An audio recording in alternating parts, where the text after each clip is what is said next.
Yeah, and I think I got one.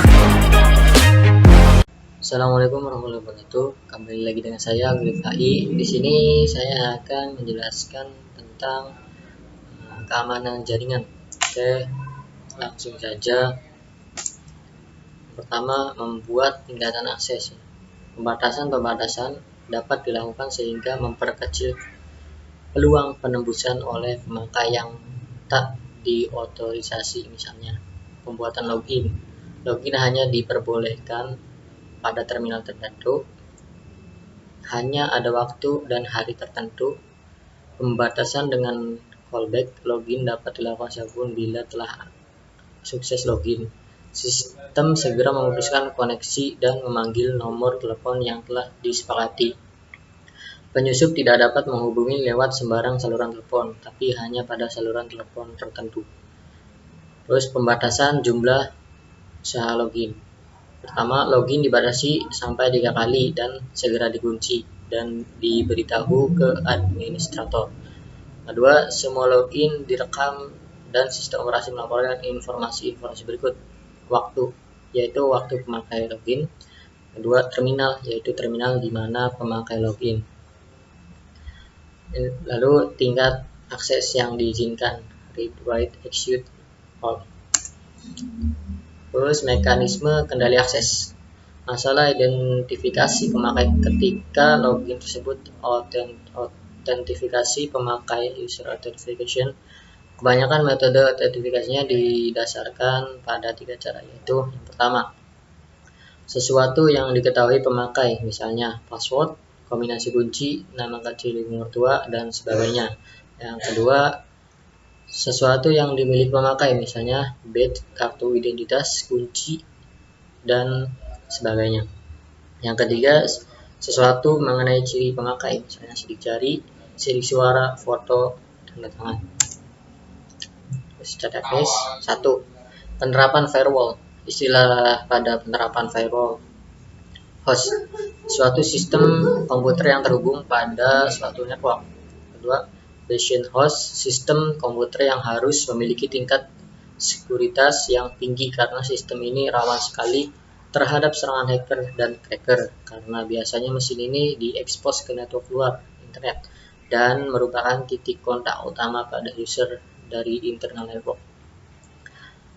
Yang ketiga, packet filtering, aksi dari suatu device untuk mengatur secara selektif alur data yang melintasi suatu network. Packet filter dapat memblok atau memperbolehkan suatu paket data yang melintasi network tersebut sesuai dengan kebijaksanaan alur data yang digunakan, security policy. Yang keempat,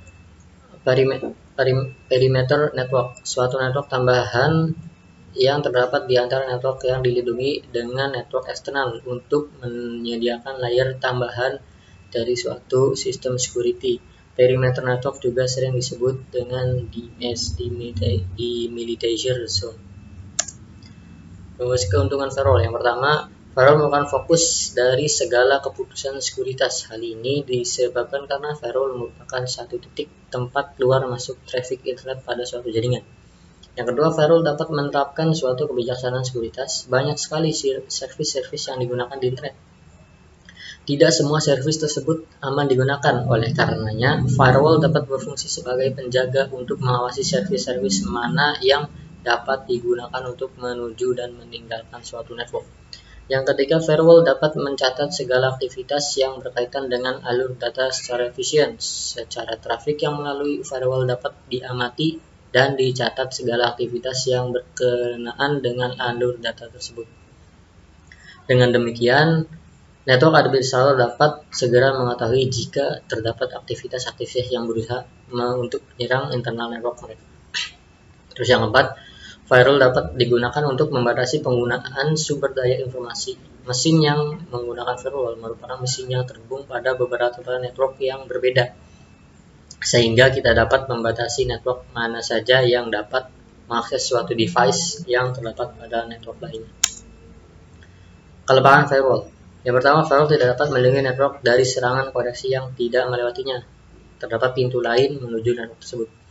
Yang kedua, firewall tidak dapat melindungi dari serangan dengan metode baru yang belum dikenal oleh firewall. Firewall tidak dapat melindungi dari serangan virus. Pilihan klasifikasi desain firewall. Yang pertama, packet filtering. Sistem packet filtering atau sering juga disebut dengan scanning router adalah router yang digunakan routing paket antara internal dan eksternal network secara selektif sesuai dengan security policy yang digunakan pada network tersebut. Informasi yang digunakan untuk menyeleksi paket-paket tersebut adalah IP address asal, IP address tujuan, protokol, TCP, UDP atau ICMP, port TCP atau UDP asal, port TCP atau UDP tujuan. Beberapa contoh routing paket selektif yang dilakukan oleh scanning router. Pertama, semua koneksi dari luar sistem yang menuju internal network diblokade kecuali untuk koneksi SMTP. Yang kedua, memperbolehkan service email dan FTP tetapi memblok service beberapa seperti TFTP, X Windows, RPC, dan R-Service, R-Login, RSSH, RCP, dan lain-lain. Selain memiliki keuntungan tertentu, di antara aplikasi scanning router ini dapat bersifat transparan dan implementasi relatif lebih murah dibandingkan metode firewall yang lain. Sistem packet filtering ini memiliki beberapa kekurangan, yakni tingkat security-nya masih rendah, masih memungkinkan adanya IP spoofing, tidak ada scanning pada layer-layer di atas network layer. Yang kedua, application level gateway proxy service. Proxy service merupakan aplikasi spesifik atau program server yang dijalankan pada mesin firewall. Program ini mengambil user request untuk internet service seperti FTP, Telnet, HTTP, dan meneruskannya bergantung pada security policy ke host yang dituju. Dengan kata lain adalah proxy merupakan perantara antara internal network dan external network internet. Pada sisi eksternal hanya dikenal mesin proxy tersebut, sedangkan mesin-mesin yang berada di balik mesin proxy tersebut tidak terlihat. Akibatnya, sistem proxy ini kurang transparan terhadap user yang ada di dalam. Yang ketiga, sistem proxy ini efektif hanya jika pada konjungsi antara internal dan eksternal network terdapat mekanisme yang tidak memperbolehkan kedua network tersebut terlibat dalam komunikasi langsung. Terus, keuntungan yang dimiliki oleh sistem proxy ini adalah tingkat sekuritasnya lebih baik daripada scanning router. Deteksi paket yang dilakukan sampai pada layer aplikasi, sedangkan kekurangan dari sistem ini adalah performanya lebih rendah daripada scanning router karena terjadi penambahan header pada paket yang dikirim. Aplikasi yang disupport oleh proxy ini terbatas serta sistem ini kurang transparan. Arsitektur dasar firewall. Yang pertama, arsitektur dengan dual home host, kadang dikenal juga dengan dual home gateway (DHG). Sistem DHG menggunakan sebuah komputer dengan paling sedikit dua network interface. Interface pertama dihubungkan dengan jaringan internal, yang lainnya dengan internet. Dual home host-nya sendiri berfungsi sebagai bastion host, front terdepan, bagian terpenting dalam firewall. Shared host. Pada topologi SHG, fungsi firewall dilakukan oleh sebuah scanning router dan bastion host. Router ini dikonfigurasi sedemikian sehingga akan menolak semua trafik kecuali yang dituju oleh bastion host, sedangkan pada trafik internal tidak dilakukan pembatasan. Dengan cara ini, setiap client service pada jaringan internal dapat menggunakan fasilitas komunikasi standar dengan internet tanpa harus melalui proxy. Shared subnet. Firewall dengan arsitektur shared subnet menggunakan dua scanning router dan jaringan tengah perimeter network antara kedua router tersebut, di mana ditempatkan bastion host. Kelebihan susunan ini akan terlihat pada waktu optimasi penempatan server. Yang kedua, penerapan Virtual Private Network (VPN). Definisi VPN. Virtual Private Network atau jaringan pribadi maya sesungguhnya sama dengan jaringan pribadi private network (VPN) pada umumnya, di mana suatu jaringan komputer, suatu lembaga atau perusahaan di suatu daerah atau negara terhubung dengan jaringan komputer dari satu grup perusahaan yang sama di daerah atau negara lain. Perbedaannya hanyalah ada media penghubung antar jaringan. Kalau pada VPN, media penghubungnya masih merupakan milik perusahaan atau grup itu sendiri. Dalam VPN, media penghubungnya adalah jaringan publik seperti internet. Dalam VPN, karena media penghubung antar jaringannya adalah jaringan publik, diperlukan pengamanan dan pembatasan. Pengamanan diperlukan untuk menjaga agar tidak sembarang orang dari jaringan publik dapat masuk ke jaringan pribadi. Yang dikecualikan hanyalah orang-orang yang terdata atau terautentikasi terlebih dahulu yang dapat masuk ke jaringan pribadi.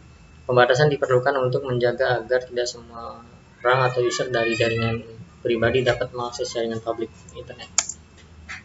Cara membentuk VPN. Yang pertama, tunneling. Suatu dengan aktif tunnel atau load. Dalam membentuk suatu VPN ini dibuat suatu tunnel di dalam jaringan publik untuk menghubungkan antara jaringan yang satu dan jaringan lain dari suatu grup atau perusahaan yang ingin membangun VPN tersebut. Seluruh komunikasi data antar jaringan pribadi akan melalui tunnel ini, sehingga orang atau user dari jaringan publik yang tidak memiliki izin untuk masuk tidak akan mampu untuk menyadap, melacak, atau mencuri data yang melintasi tunnel ini. Ada beberapa metode tunneling yang umum digunakan, diantaranya IPX to IP tunneling atau PPP to IP tunneling. IPX to IP tunneling biasanya digunakan dalam jaringan VPN novel network. Jadi dua jaringan novel yang terpisah akan tetap dapat saling melakukan komunikasi data melalui jaringan publik internet melalui tunnel ini tanpa khawatir akan adanya gangguan pihak ketiga yang lain mengganggu atau mencuri data. Pada IPX to IP tunneling, paket data dengan protokol IPX standar protokol novel akan dibungkus encapsulation terlebih dahulu oleh protokol IP standar IP protokol internet, sehingga dapat melalui tunnel ini pada jaringan publik internet. Sama halnya untuk PPP to IP tunneling, di mana PPP protokol di-encapsulate oleh IP protokol. Saat ini beberapa vendor hardware router seperti Cisco, Siva, by Network sudah menambahkan kemampuan VPN dengan teknologi tunneling pada hardware mereka. Kedua, firewall. Sebagaimana layaknya dinding, firewall akan bertindak sebagai pelindung atau pembatas terhadap orang-orang yang tidak berhak untuk mengakses jaringan kita. Umumnya dua jaringan yang terpisah yang menggunakan firewall yang sejenis, atau seorang remote user yang terhubung ke jaringan dengan menggunakan software client yang terenkripsi akan membentuk suatu VPN. Meskipun media penghubung dari kedua jaringan tersebut atau penghubung antar remote user dengan jaringan tersebut adalah jaringan publik seperti internet. Kembangan firewall dalam penerapan pada VPN, IP hiding atau mapping. Kemampuan ini mengakibatkan IP address dalam jaringan dipetakan atau ditranslasikan ke suatu IP address baru. Dengan demikian, IP address dalam jaringan tidak akan dikenali di internet. Kedua, privilege limitation. Dengan kemampuan ini, kita dapat membatasi para user dengan jaringan sesuai dengan otoritas atau hak yang diberikan kepadanya. Misalnya, user A hanya boleh mengakses homepage, user B boleh mengakses homepage, email, dan news, sedangkan user hanya boleh mengakses email. Outside limitation. Dengan kemampuan ini, kita dapat membatasi para user dalam jaringan untuk hanya mengakses ke alamat-alamat tertentu di internet di luar dari jaringan kita. Inside limitation. Kadang-kadang kita masih memperbolehkan orang luar untuk mengakses informasi yang tersedia dalam satu komputer, misalnya web server dalam jaringan kita. Selain itu, tidak diperbolehkan atau memang sama sekali tidak diizinkan untuk mengakses seluruh komputer yang terhubung ke jaringan kita. Terus password and encapsulation authentication.